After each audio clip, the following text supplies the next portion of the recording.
I want to give this Filtreau drum a check over, discuss how it's been for the last year that I've had it, and let you guys know how it's been performing for me.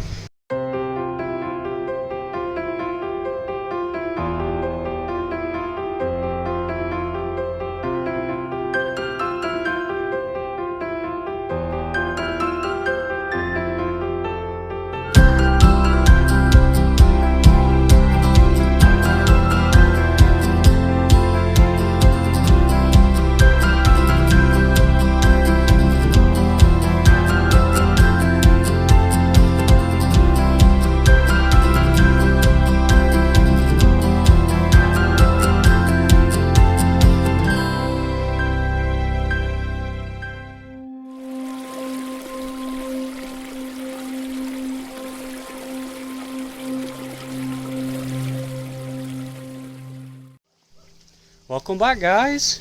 What a beautiful sunny day today. 27 degrees here, absolutely beautiful.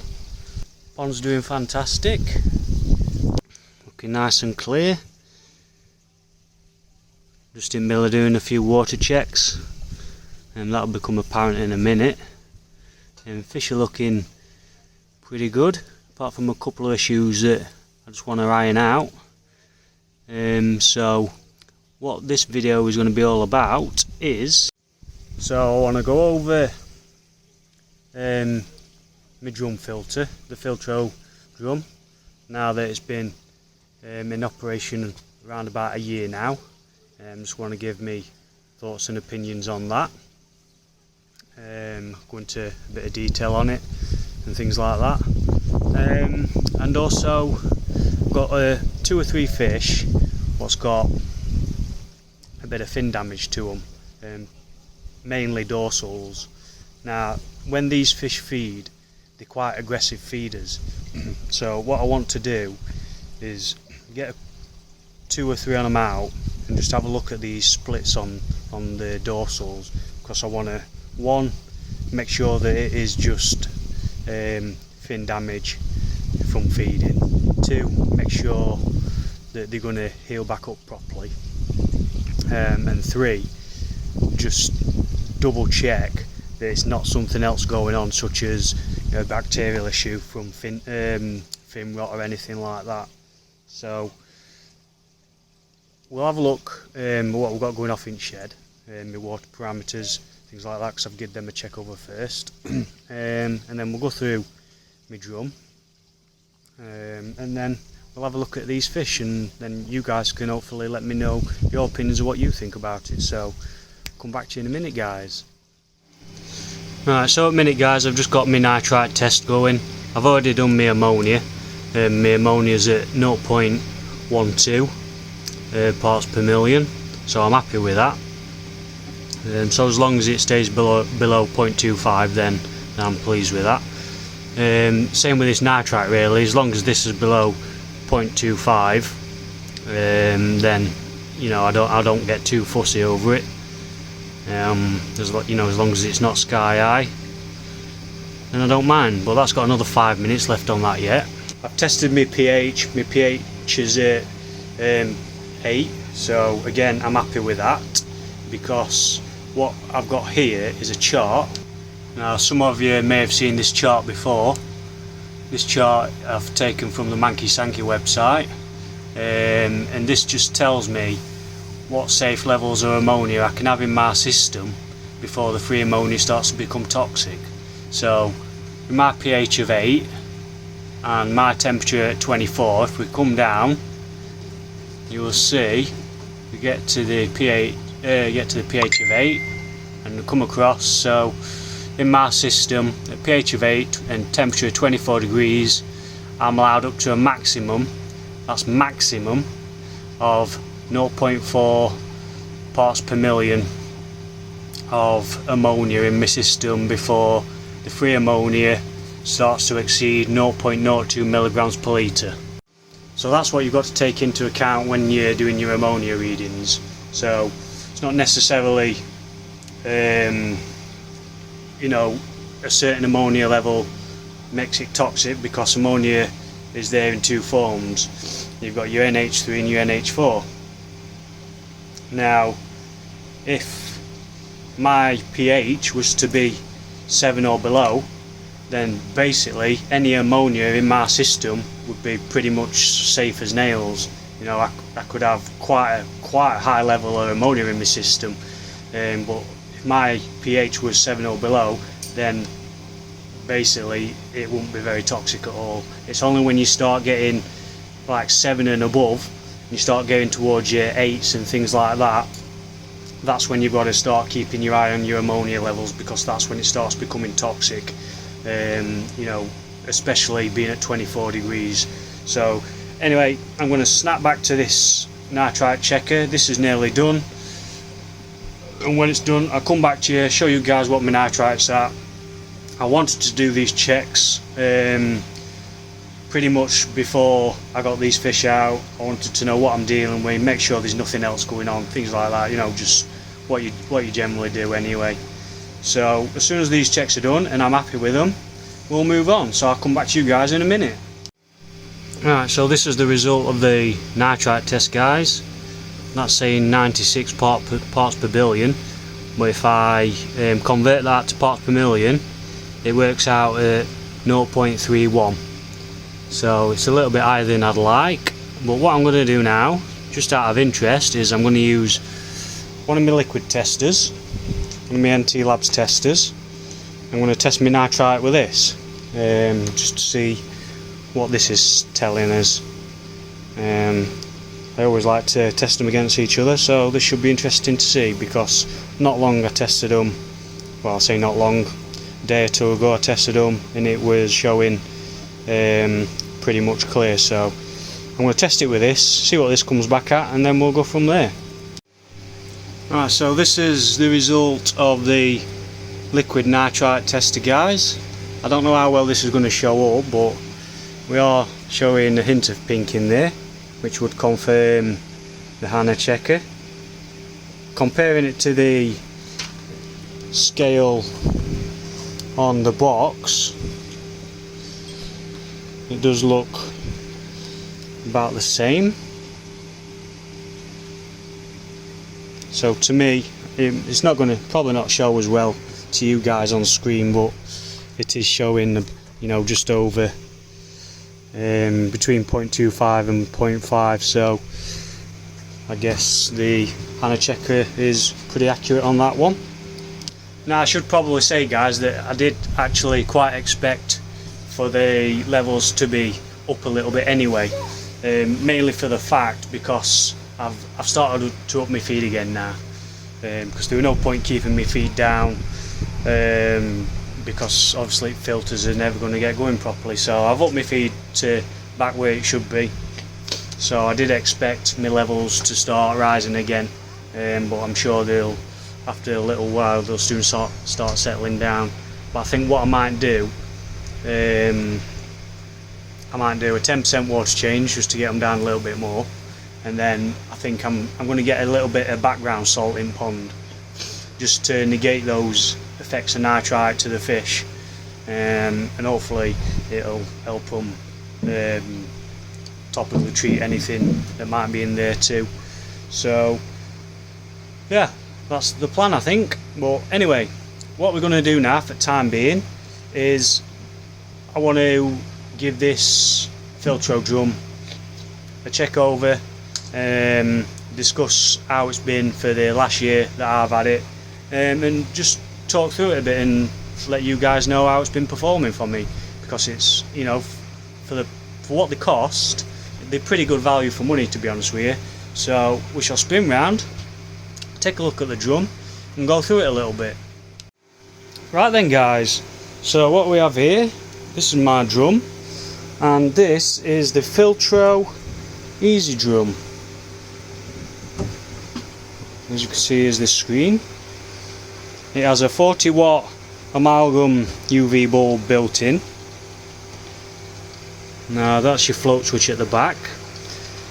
Now this drum filter, when I got this, it was actually sent to me incorrect, because if you see, mine's set up for gravity, but when I got this was actually the pump fed version.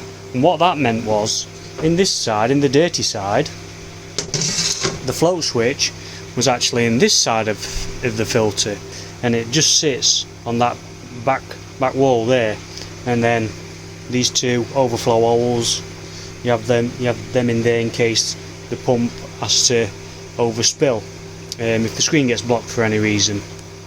So what I had to do is I had to convert this to use on gravity. So I had to block them overflow holes off, and I had to move the float switch from the dirty side to the clean side of the drum, and also flip it upside down to make it work on gravity, which is what I've done there. Now this screen, what I've got in mind, this is a different screen than what originally came with it. The one that originally came with it was a 60 micron mesh, which is this. But this screen, this will only allow you to pull through about 20 to 25 cubic meters of water, or 25,000 litres. Now if you see the difference, so if you look at how that one is, and then look at how this screen is, you'll notice that the openings, or should I say, where the cutouts of the plastic is a lot greater than the original screen. And that's because this screen is for the high flow filter, the Filtreau high flow, which allows to pass through 30 to 35,000 cubic meters of water. The only difference with this drum between the high flow filter is this one only has one outlet. So your one outlet is down there on the left hand side, and then on this one, instead of having a second outlet, that's where the UV unit sits, which is there. And this does unscrew, so you unscrew that, and you can pull your UV bulb out. This is the, if I can show you, this is the controller unit for it, for the UV light, and this will tell you, it's got some lights on it. You can't actually see it from here because the spray pipe's in the way. Well, yeah, you'll just see just across the top here, these lights will light up and tell you when your UV light is about at it, basically. So at the moment mine's okay, so we're alright for a little bit yet. Also, the difference, I mean, you'll also notice I've put 2 extra tank connectors on mine. Obviously they're not there as standard, but I put that one there as a feed for the pressure pump, and I put that one there basically just so I could drain it. Now with this unit, or basically any Filtreau unit, you've got a couple of ways that you can use it to feed your spray bar, what cleans your drum. So you can either take clean water from the drum and go into a pressure pump and then open over to your spray bar, which is what I did initially, or you can buy a solenoid what you connect to your mains water supply, and then take it to your spray bar. Now I think the solenoids are about 60 odd quid, something like that. At the time I didn't anticipate having a water supply up here, so I didn't bother going with the solenoid valve, which is why I initially used this. Now this is okay if you're going to take it from your drum filter to your cleaning pump, that's okay, but naturally if you do that, you're using your pond water each time your filter does a clean, so then obviously you've got to come up with some way of keeping your pond topped up each time your filter does a clean, which is what I was doing at first because I was using the top up tank, wasn't I? But naturally, again, with that, the thing that was happening was that I had a theory that it might have been pulling chlorine through the system, so I ditched that idea. So now my spray pump comes straight from that top up tank, so in theory I am cleaning straight off of the mains water because that's what's in the tank, without using a solenoid valve, and it's a hell of a lot cheaper. So yeah, that's how mine's set up. Now this one, although it's only got one outlet on it, because I've changed it to the high flow screen, I would imagine I'd be able to pull somewhere between 25 and maybe 25 and 28,000 litres through this, I'd imagine, with no problems. Now I wouldn't want to have any more than that, purely for the fact that it's only got one bottom drain feeding it, one 4-inch drain. Now one 4-inch drain can roughly handle around 25,000 litres an hour. So if I was going to pull any more than that through here, my drain's going to be struggling. So hence why I'm not pulling that much. And for a start, my pond maximum is only 10,000 litres, so there's no reason for me to pull that through anyway. But I mean, overall, it's been a pretty good unit. I've not had any troubles with it, so to speak. None whatsoever, really. The only initial trouble you really have with them when you first set them up is pretty much the same as you do with any drum filter, and that's setting your float switch up correctly. Once you've got that set correctly, you're pretty much golden. Another thing with these spray bars, the nozzles, these nozzles, they are only plastic, and they just unscrew if you want it when you want to clean them. So they just unscrew. Watch it soak me through now. They just unscrew, and then if they ever blocked up or anything like that, you can just unblock them through there. So yeah, they're pretty good. Well, I mean, it is what it is. It's a basic drum filter unit. Obviously you've got your control unit there. Put this lid back on before it soaks me through.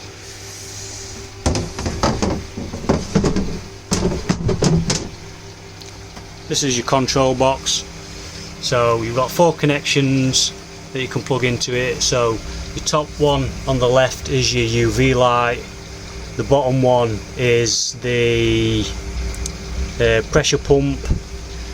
The top right is your water pump, and the bottom right is the drum motor. And then the red button, that's in case you want to do a manual clean.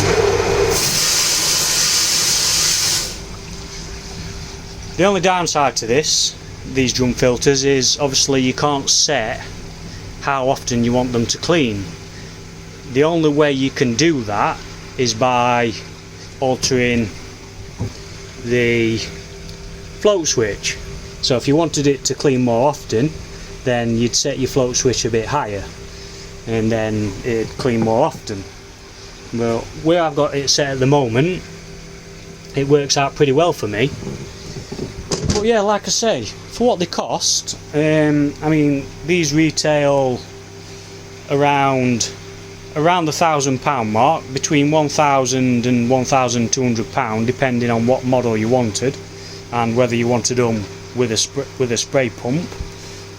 Now this spray pump didn't come with my unit. I bought the unit separately. You don't usually get that spray pump with them neither, because that is the Awaza Pro Max Garden Classic pump, which is basically an irrigation pump. But I went with that one because I'd heard good reports that those ones are a lot better quality than the ones that you usually get with the drum filters. So I decided to go with that pump. Same price as what you get with drum filter. I mean, I think that were only 100 quid, that pressure pump, and it's a really good pump. Sprays about 4.2 bar of pressure, flows at just under 3,000 litres an hour. Yeah, and it works really well on this. So overall, I've only really got good things to say about it. It's not let me down. It's worked pretty flawlessly. It keeps my water pretty gin clear. Obviously you get your odd bit of fines in the system. Can just go out and show pond, it is pretty clear. And bearing in mind yesterday this had some clay in it, so it might be still a little bit cloudy, but it's doing a very good job of keeping the system clear. You will, like I say, you will notice a few bit of fines in water, but you get that no matter what. You're never going to get every single fine out of water. But yeah, look, it's gin clear pretty much.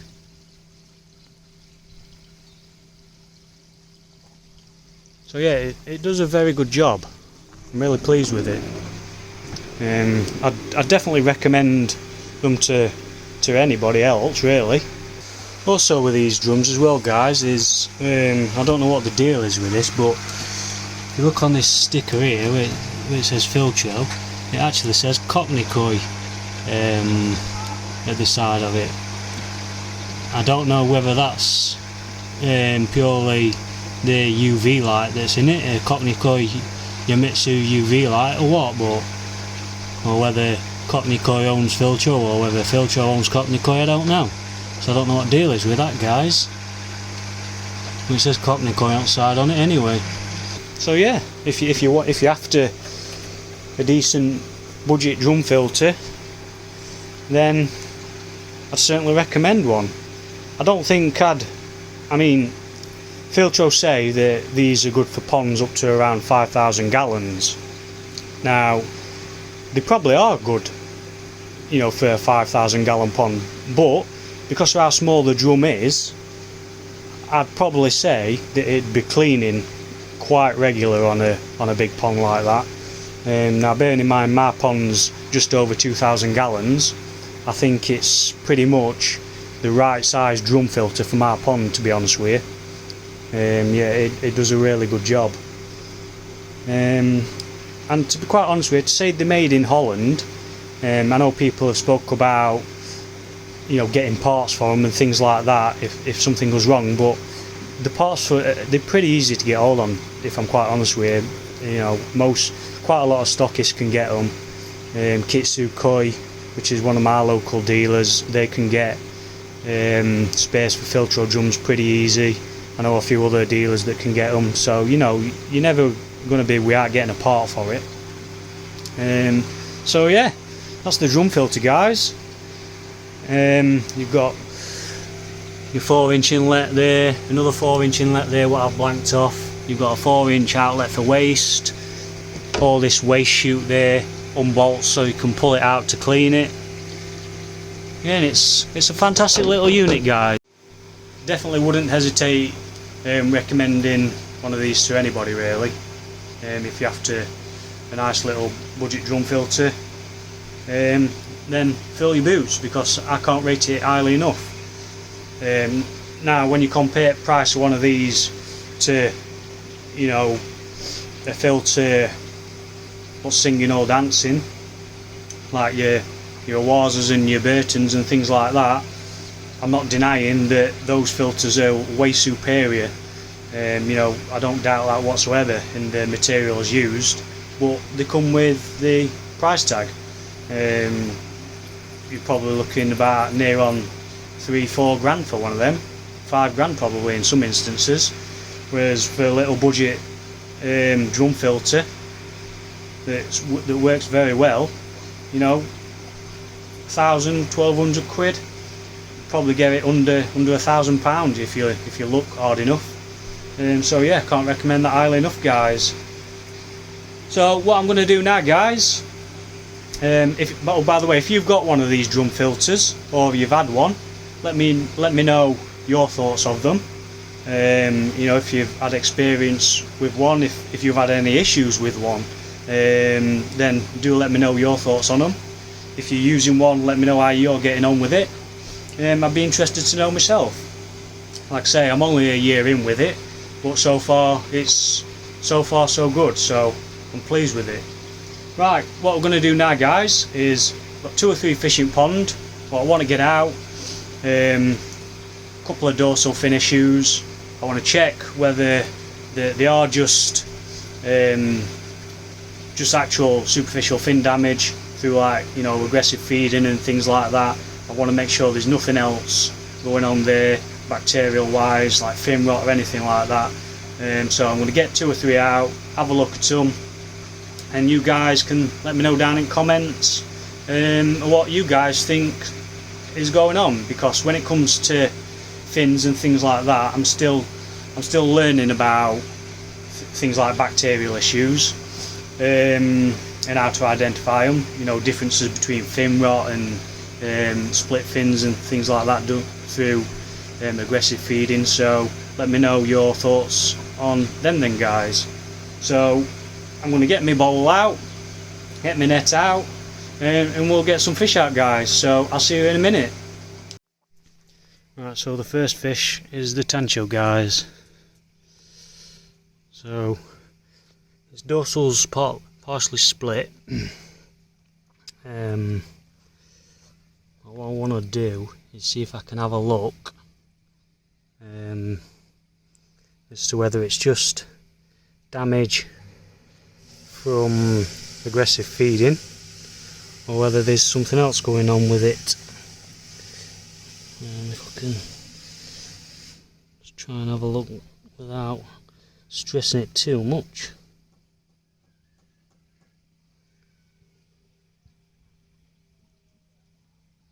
I think I'm going to have to put you guys on a tripod in a minute.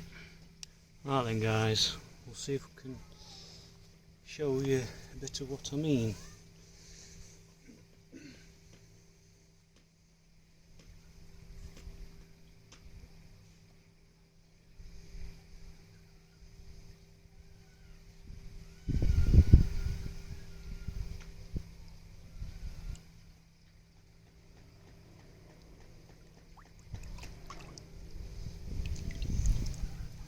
Blocking a bit of light coming around here, guys.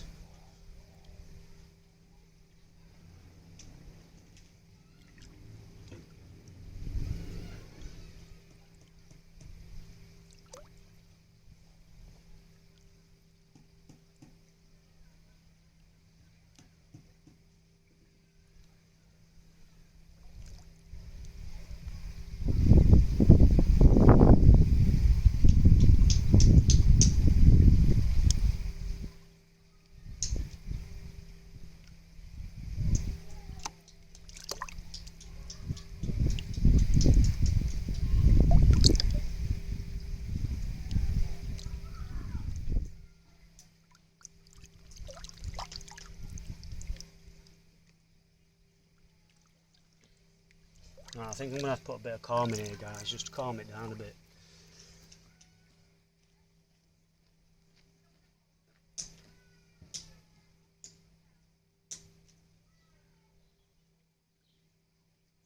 I can't tell.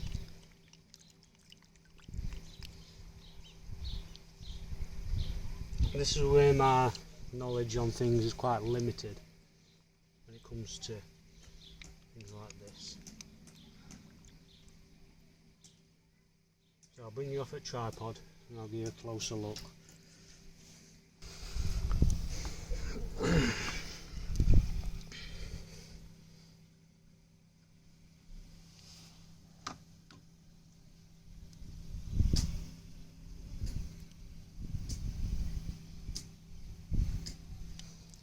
Other side a minute, guys.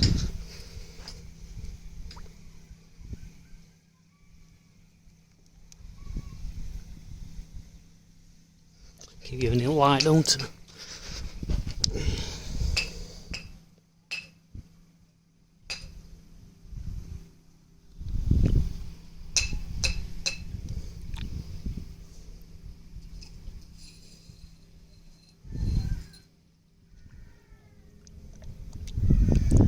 Well, you can see that, guys.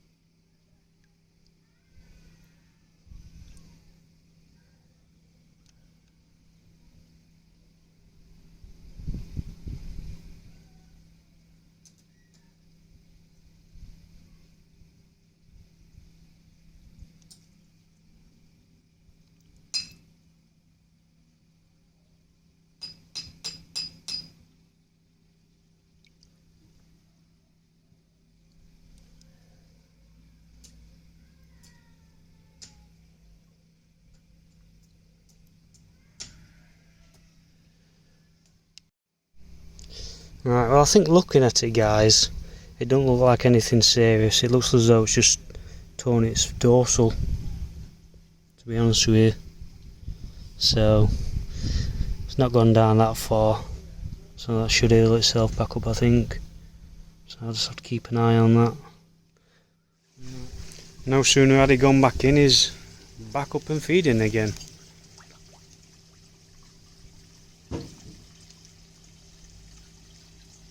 So he's fully come round now.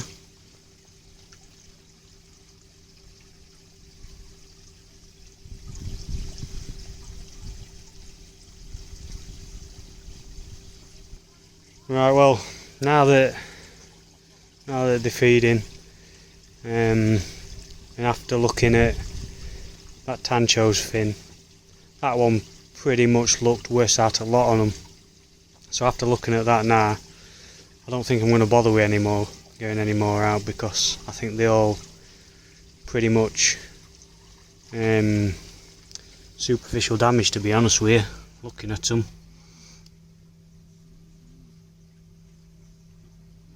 So like I say, they all look pretty much similar.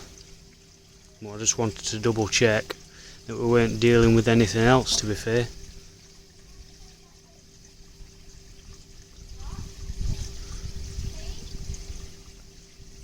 I'm pretty sure that it'll heal up over time. What I might do as well is, for the time being, I might stop using auto feeder. Obviously, because when that goes off, they all rush to that one space and climb over each other. So for the time being, while they're recovering from fin damage, I might just scatter food around pond by hand, so they're not all congregating in one area, so they're not climbing over each other. Yeah, so let me know what you guys think of that. I hope I've managed to capture it enough. I think it's just fin damage from aggressive feeding. I couldn't see anything that showed any signs of bacterial issues or anything like that, so let me know what you guys think, and now we can go from there. Like I say, every other fish what's showing signs of fin damage, split fins, they're no worse than that fish is. So I'm not going to get any more out. There's no point getting them out for sake on it. So I'm going to leave that as it is for the time being. Right, so we've just got a 10% water change going on, guys, just to try and get these, just to keep on top of these nitrite. Always going dark garden, so I'm going to drain 10% of water out. Just do a 10% water change, and then we'll get it topped back up again. And then I think I'm going to, like I say, add a bit of background salt just to negate any effects of nitrite. Got some PDV salt down here, got 2 sacks on it, so I'll use some of that. Ace is looking a bit worse for wear. I've had to bring this in shed because it's all started frazzling, been sat out on side at pond wall. But I brought it in shed out away for a bit. Leaves seem to be coming back, which I think they will eventually. I think they'll come back. Keep this in here for a bit. Right, that's pond nearly drained now then, guys, so soon we're starting to fill it back up again. That's drained down. I decided to go here 20% water change, guys, in end. I don't know if you can see it here, but just on the side of the pond wall I've got a little mark, a little pencil mark, and that's my 20% mark, that, and that's where it is now. So I'm going to turn the drain back off and start filling it back up. You might notice as well that those other fish that were in my last video, those 4, what I'm getting rid of, they've now gone. A nice gentleman from Arnold come to collect them, Alex. So thanks for coming to collect them, Alex. It was nice to meet you, buddy. Hope they do well for you in your pond. So yeah. Right, time to shut this drain off then, guys, and get this filling back up.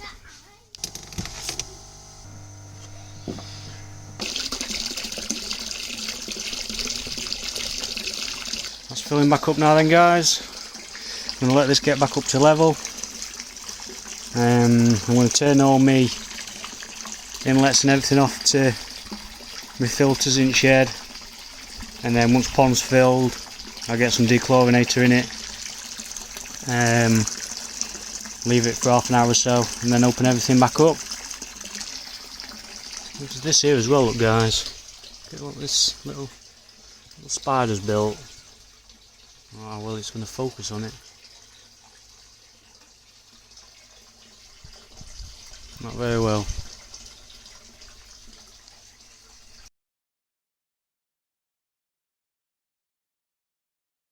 I don't think I've got anything else to show you today, guys, but I shall catch back with you tomorrow, because we're taking a trip to somewhere not far from me, not far at all, and so we'll see you when we get there. See you in a bit, guys.